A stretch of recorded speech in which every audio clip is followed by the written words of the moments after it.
Good morning, class. Today we are going to learn about print culture and the modern world. I welcome you to the second part of this chapter, and we will be doing unit 2 and 3 today. Last time we had covered unit 1. I hope you have read through that unit from the textbook.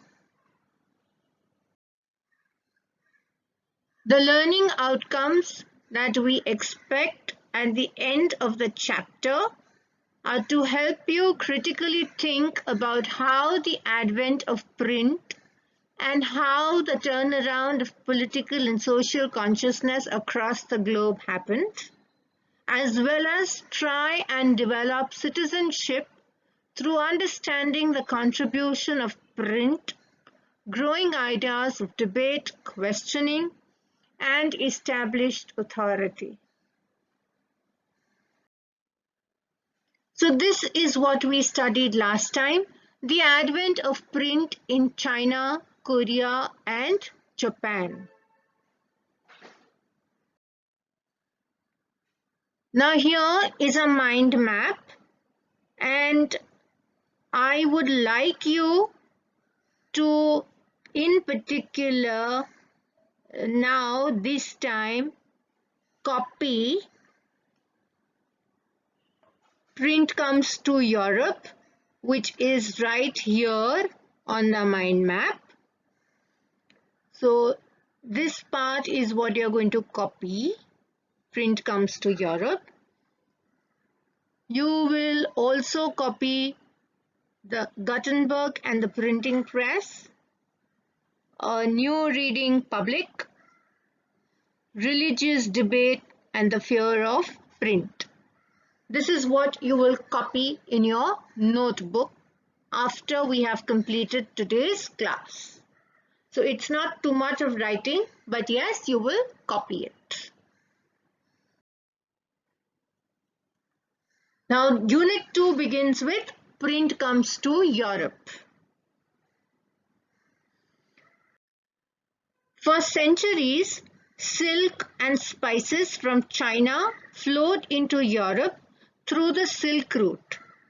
In the 11th century, Chinese paper reached Europe via the same Silk Route. Paper made it possible for the production of manuscripts carefully written by scribes.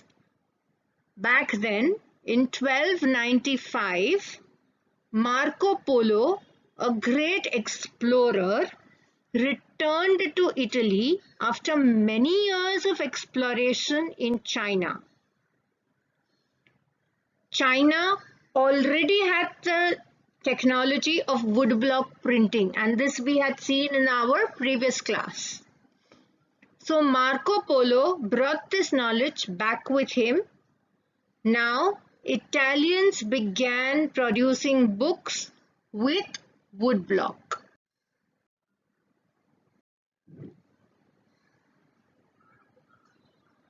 Soon the technology spread to other parts of Europe. Luxury editions were still handwritten on very expensive vellum, a kind of parchment paper, meant for aristocratic circles and rich monastic libraries, which scoffed at printed books as cheap vulgarities.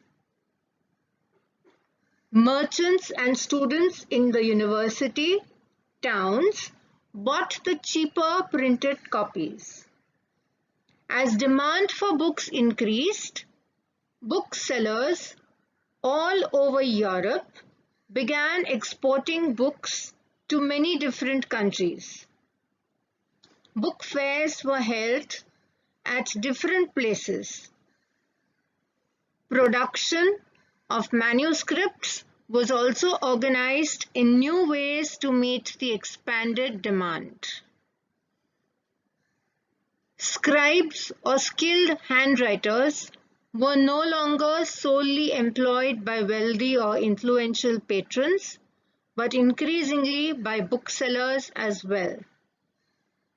Now, who are these scribes? These are people who are simply writing.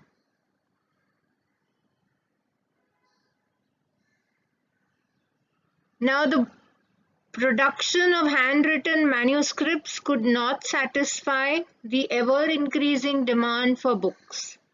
Why?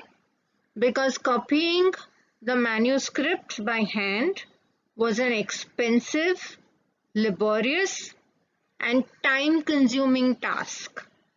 Plus, manuscripts were fragile, awkward to handle, and could not be carried around easily.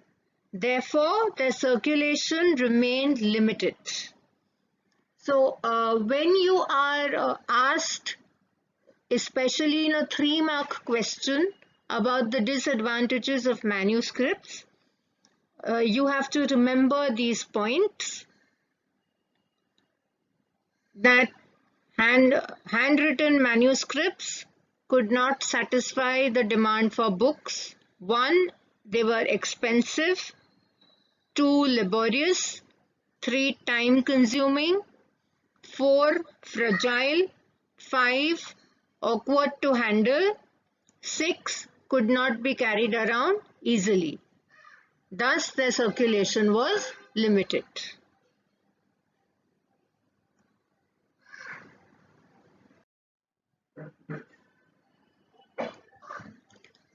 So now, by the 15th century, woodblocks were widely used in Europe to print textiles, playing cards, and religious pictures, and simple brief texts. There was clearly a great need for even quicker and cheaper reproduction of texts. This could only be with the invention of a new print technology. This breakthrough occurred at Strasbourg, Germany, where Johann Gutenberg developed the first known printing press in the 1430s. Now, I need you to write this slide down in your notebook, and it will be easy for you to copy. Therefore, I have kept it on a white background or a lighter background.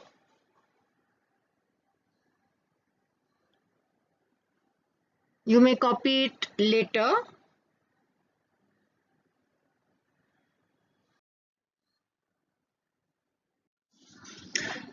So, Gutenberg, as I told you, was the son of a merchant and grew up on a large agricultural estate. From his childhood, he had seen wine and olive presses.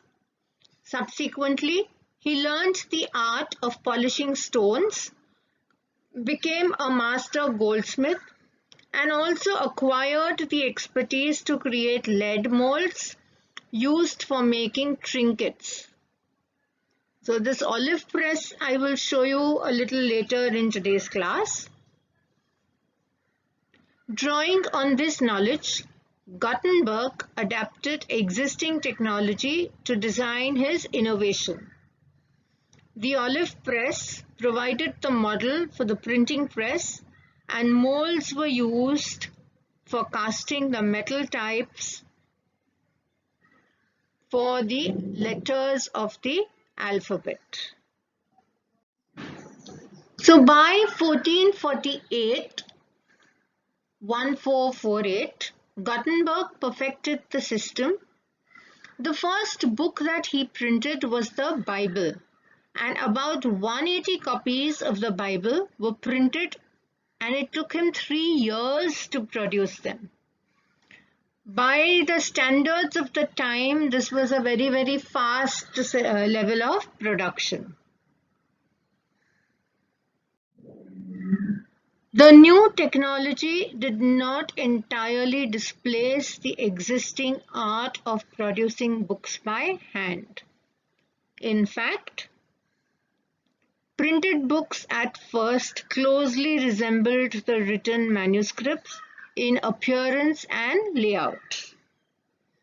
The letters imitated the ornamental handwritten styles.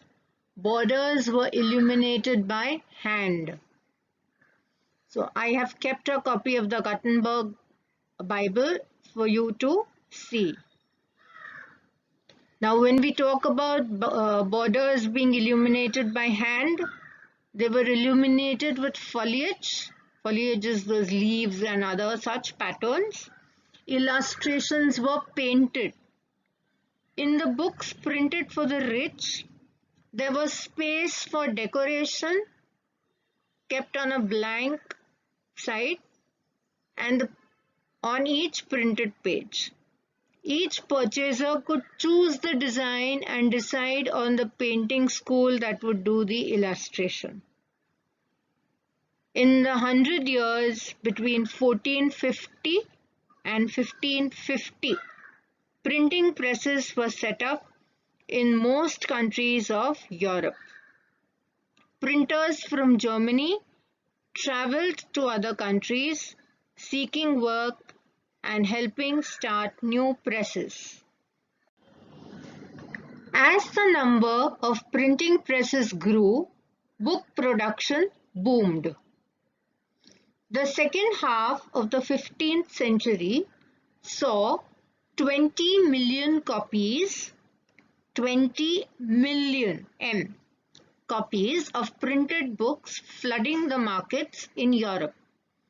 The number went up in the 16th century to about 200 million copies. The shift from hand printing to mechanical printing led to the print revolution. So this could also be a question for you, and then you could go about explaining it the way I have just told you. This means today's lesson you're going to rerun at least 3 times to get a clear picture of the content. It's content heavy. Keep the textbook open in front of you. Feel free to mark whatever you want to in the book based on what I have explained.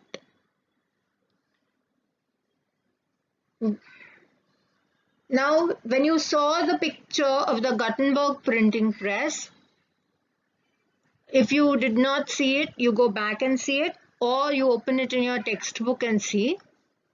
There is a long handle attached to the screw. This handle was used to turn the screw and press down the platen over the printing block that was placed on top of a sheet of damp paper. Gutenberg developed metal types for each of the 26 characters of the Roman alphabet and devised a way of moving them around so as to compose different words of the text. This came to be known as the movable type printing machine, and it remained the basic print technology for the next 300 years. Books could now be produced much faster than was possible when each print block was prepared by carving a piece of wood by hand. The Gutenberg press could print 250 sheets on one side per hour. Pages of Gutenberg's Bible, the first printed book in Europe. Gutenberg printed 180 copies, of which more than 50 have survived. So as I told you, only 180 were copied in 3 years. So I showed you the picture of the Gutenberg Bible a little earlier.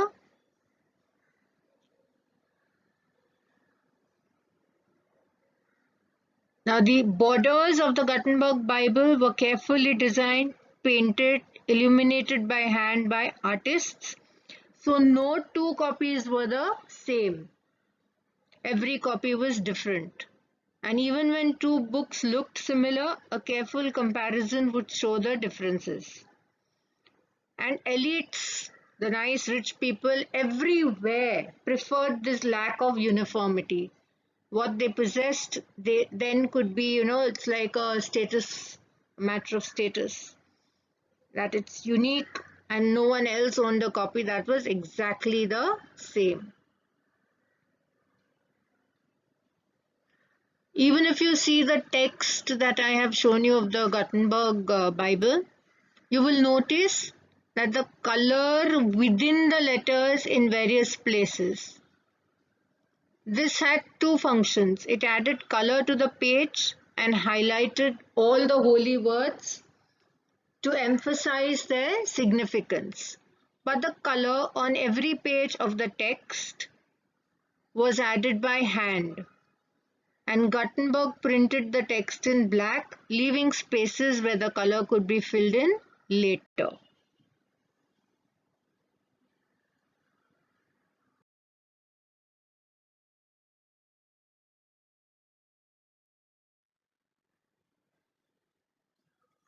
So when you look at the impact of the print revolution, we have a new reading public that has emerged. Print reduced the cost of books, time and labor as we understood. Multiple copies could be produced with great ease. Books flooded the market, reaching out to an ever-growing readership. Oral culture thus entered print, and printed material was orally transmitted. The line that separated the oral and reading cultures became blurred, and the hearing public and reading public intermingled. Now this one screen I would like you to copy in your notebooks, simply because it's an important question for 3 marks and each of you should have it. Please feel free to even copy these 2 points: religious fear and the religious debate and the fear of print and dissent. These will also be in your notebook. These are all 3-mark questions. And this entire screen in front of you is also a 5-mark question. So through the printed message, people could be persuaded to think differently and move them to action. This had significance in different spheres of life. Not everyone welcomed the printed book, and those who did also had fears about it. Many were apprehensive of the effects that the easier access to the printed world and the wider circulation of books could have on people's mind. It was feared that if there was no control over what was printed and read, then rebellious or irreligious thoughts might spread. If that happened, the authority of valuable literature would be destroyed. Expressed by religious authorities and monarchs, as well as many writers and artists, this anxiety was the basis of widespread criticism of the new printed literature that had begun to circulate. Let us consider the implication of this in one of the spheres, that is in Europe. In 1517, the religious reformer Martin Luther. Now he is different from Martin Luther King Jr., so please keep that in mind. This one is a religious reformer, only Martin Luther. He wrote the 95 Theses, criticizing many of the practices and rituals of the Roman Catholic Church. A printed copy of this was posted on a church door in Wittenberg. It challenged the church to debate his ideas. Luther's writings were immediately reproduced in vast numbers and read widely. This led to a division within the church, and it also led to the beginning of the Protestant Reformation. Luther's translation of the New Testament sold 5,000 copies within a few weeks, and a second edition appeared within 3 months. Deeply grateful to print, Luther said, "Printing is the ultimate gift of God and the greatest one." This is also a very important question. Keep a note of it. Several scholars, in fact, think that print brought a new intellectual atmosphere and helped spread the new ideas that led to the Reformation. Talking about print and dissent, print and popular religious literature stimulated many distinctive individual interpretations of faith, even among little educated working people. In the 16th century, Mennocchio, a miller in Italy, began to read books that were available in his locality. He reinterpreted the message of the Bible and formulated a view of God and creation that enraged the Roman Catholic Church. When the Roman Catholic Church began its inquisition to repress heretical ideas, Mennocchio was hauled up twice and ultimately executed. The meaning of heretical is given there in your textbook. Please go through it. The Roman Church, troubled by such effects of popular readings and questionings of faith, imposed severe controls over publishers and booksellers and began to maintain an index of prohibited books from 1558. So this was the Gutenberg Bible for you to quickly take a recap of. I had promised you in the beginning I will show you the Olive Press, which was the model for the Gutenberg Press.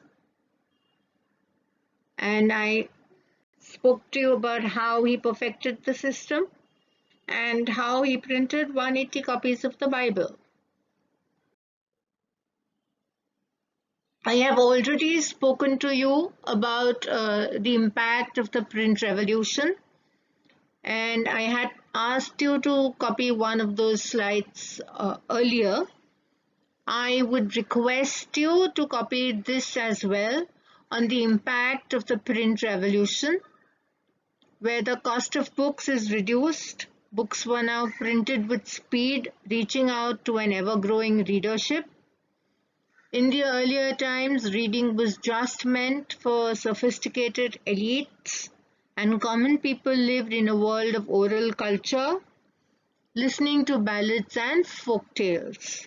So earlier there was a hearing public, but now there is a reading public. So please correct the spelling. THERE is the correct spelling. In order to make the common people welcome print, the printers first began to print popular ballads and folk tales filled with pictures. Thus, I have told you what to copy from the flowchart. I have told you which parts of the slides to copy in your notebook. And please read the textbook till where I have stopped. Martin Luther, Print and Dissent, New Forms of Publication. Please read through all that in the text. Remember to rerun this video at least twice to understand everything with the textbook open in front of you. Thus, you will be able to remember and memorize it. Feel free to watch the video as many times as you want. Thank you until we meet again. Goodbye.